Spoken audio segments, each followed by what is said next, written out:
Welcome, my friends. I, Saurabh Agrawal, once again invite you at this great, amazing virtual platform of learning and sharing YouTube on your own channel, Lit E City, where we discuss many things regarding English literature. We here discuss about writers, their works. We also discuss about how different technical things work and all these kind of stuff. Okay, so we are here in our next lesson on figures of speech and episode 4, and this is a very special one because in this lesson we will discuss about metaplasm figures. Now, my friends, metaplasm figures क्या होते हैं metaplasm figures basically metaplasm figures वो होते हैं in which we basically change the orthographic particular orthographic junction of a word इसका कहने का मतलब क्या होता है what do we mean by this word orthographic orthographic basically means there is certain change in the spelling of a word. So orthographic change के द्वारा orthographic change basically we can add a syllable, we can remove or omit a particular syllable. ऐसे changes करके जो devices use में आती हैं those devices are known as metaplasm figures. बहुत सारी होती हैं and why does a poet use them? क्यों use करते हैं? Because basically the purpose behind this metaplasm figures is to maintain the metrical structure of a particular line. Sometimes it is to create a special rhyming scheme. बहुत सारे उसके reason हो सकते हैं. We will discuss all about these in this our episode. So let's start, and we start with the first device, that is apheresis. Okay friends, apheresis basically it is a technical phonological term of prosody. Phonological means it is related with sound. How a word is pronounced, that is known as the phonological feature of a word. देखिए phonological हो या orthological हो, there is certain change in the particular feature, phonological or orthological feature. So apheresis जो है it's a phonological prosody. Basically it comes from Greece term, and it means when it is translated into English it means taking away. So apheresis basically is taking away of something. We will discuss what that is. We have an equivalent term in Latin prosody, and there it is known as prodalism. Prodalism, or what we can say apheresis, both mean similar things.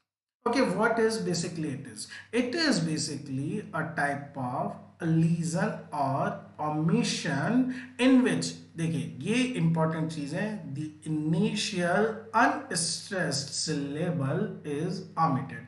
Okay, so if in the beginning of a word there is an initial unstressed syllable, if the syllable is unstressed and the poet or writer removes it for a particular purpose, then we say he basically apheresized it. एफेरिसिस की वजह से जो एक iambic syllable होता है वो किस में चेंज हो जाता है, एक स्ट्रेस्ड मोनोसिलेबल में. देखिए क्या है बेसिक आयम्बिक सिलेबल का स्ट्रक्चर हम समझते हैं. It is basically consisted of one unstressed along with stress. Okay, so first one is unstressed, then there is stress. अगर हम इसमें से unstressed को हटा दें तो केवल एक ही मोनोसिलेबल रह जाएगा. फीट की बजाय एक सिलेबल सिंपल एक स्ट्रेस्ड इसके अंदर रह जाएगा. बहुत सारे इसके जो पर्पज हो सकते हैं. पहले तो बात हम ये देख लेते हैं, इसको इनिशियल वाउल लॉस भी बोल सकते हैं, हम सिलेबिक लॉस भी बोल सकते हैं, बिकॉज एक अनस्ट्रेस्ड सिलेबल को हमने इसमें रिमूव कर दिया है. फ्रेंड्स एफेरेसिस जो है एक कॉमन प्रैक्टिस है. कॉमन प्रैक्टिस होने का मतलब it is not only used in literature but also in regular context. In English language we have many words that have basically come into being because of this apheresis. Some very common example, from around. Now around में से जो initial unstressed ए था उसको हमने remove करा and we have this word round. Similarly from disport, disports में से हमने इस पूरे डी जो एक था उसको हटाया, then we have sport. And similarly amend, इसमें से हमने ए को रिमूव करा and we have this word man. Poetry के अंदर apheresis is generally used to fit a word into a metrical scheme. For example, a poet has to use 10 syllables and he have to make use of particular word and it is getting 11 syllables or maybe 12 syllables. So poet basically he make use of apheresis, or by making use of it he fits the word into that particular metrical scheme. The king hath cause to plain. What is here basically doing? Shakespeare is doing in kingly. Instead of using complain, complain it itself is, this is one syllable. Now instead of complain he is using only plain. So come, this syllable is removed. इतना technical की बजाय simple if we talk about this, if a word has more than one syllable, the first syllable is removed, that is known as apheresis. So it's a transplant figure. चलिए दोस्तों, next हम ऐसे ही figure की बात करते हैं which is even more common than apheresis, that is syncope. Syncope, once again friends, is a figure. Basically it is related with prosody, the rules of writing a poem in a particular metrical structure. Again it means like cutting off, and it consists in the contraction of a word by the omission of one or more sounds or syllables from the middle of a word. Now this one is the difference. जो rest चीजें हैं वो बिल्कुल similar हैं सिंकपी और apheresis में. Difference किसमें है? एफेरेसिस के अंदर हम रिमूव करते हैं इनिशियल सिलेबल को, and in syncope we basically remove the middle syllable. So syncope is once again removing one particular or more than one sound or a syllable from a word, but from the middle part. During the 18th century, writers used apostrophe. Now this one is important information. This use of apostrophe was basically made by the writers, and this apostrophe used to indicate the contraction typographically to let the reader understand that the writer has intentionally omitted a particular vowel or a particular syllable. They basically made use of this apostrophe mark. Okay friends, now if we take some example, the very famous, very popular sonnet number 18 by Shakespeare. Nor shall death brag though wanderest in his shade, when in eternal lines to time thou growest. Now once again you can see this little mark, this mark of apostrophe, which is basically used for this particular syllable. We all know that spelling wise it should be WANDEREST and GROWEST.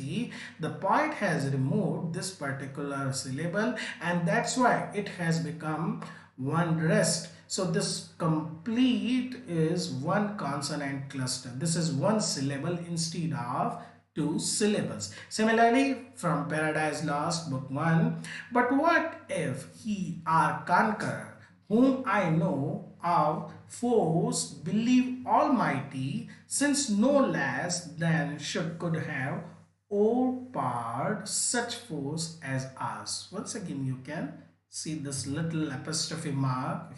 Once again it is for this sound.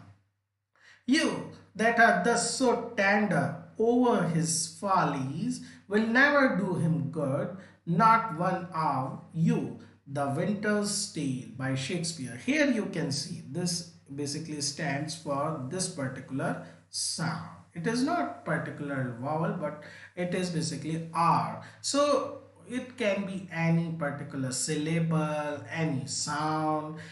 Basically it is from the middle part, then we call it syncope. Okay, friends, let's move forward. And now we talk about apocope. Now, apocope, I think you can get idea. Apheresis, initial. Syncope, middle. Then what is apocope? Yes, you got it right, from the end part of a word. It is a technical term of prosody. I don't need to repeat it. It is a Greek term which once again means cutting off. Again, there is no need to repeat it. It consists in the omission of one or more sounds or syllable from the end of a word. End of the word. So now we have three terms. One for the initial syllable, one for the middle syllable, and apocope for the end of a word. Now, friends, the apocopated word is basically merged with the next word. Look at this example, dami. This has become one word. Actually, it was thy, one, and army. And when the poet removed this particular sound, thy, he used an apostrophe for it, and there is one single word, thy. It helps the writer to maintain the syllabic pattern of the poem. Syllabic, I have already explained this thing, that basically this whole exercise of transplant figure is mainly to maintain the metrical structure and the rhyme scheme of a poem. Especially one thing we need to understand here, Old and Middle English, there were many words which have one final syllable E. For example, in sweet, old, and self. When during the evaluation of this language, when it turned into the modern English language, this final E was removed from such many such words. That's why it is sometimes very, that is why it is archaic English, and it sometimes creates a kind of strange feeling when we read works by Chaucer and other writers who wrote in Old and Middle English, because of this particular last syllable. And modern English, during its evolution with the process of apocope, it basically changed the spellings. One example from Hamlet, famous play by Shakespeare, season your admiration for a while with an attent ear. Now you can see this particular attentive, this whole particular syllable is removed and attent here. Now friends, it is not just for metrical structure or for the sake of rhyme scheme that the writer use these transplant figures. Sometimes it is to create defamiliarization effect. The reader has to force himself or herself to look at that word to understand what is basically going on, why this new spelling is there. Friends, these are some of the transplant figure. I hope you understand all these things, and I thank you from my heart for your kind support you are giving to these lessons. I at the same time beseech you to give your creative inputs, to tell me, suggest me how to improve the quality of these lessons so that we can make it worth your time. And I need your support, and I need your critical insights into these lessons, so that we can make a very better time consuming kind of thing on this platform. Thank you, friends.